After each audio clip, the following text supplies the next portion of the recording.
Hi everyone, in today's video I'm going to show you how to quickly change between letter case in Microsoft Word. So the first thing you need to do is to highlight the words or the content you want to change the letter case for. So the shortcut for changing case in Microsoft Word is Shift and F3.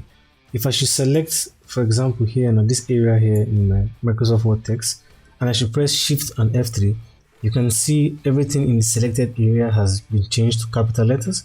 If I should press Shift and F3 again, you can see everything has been quickly changed to small letters. If I should press Shift and F3 one more time, you can see just the letters or the alphabets in front of a sentence that's after a full stop or a question mark has been changed to capital letters.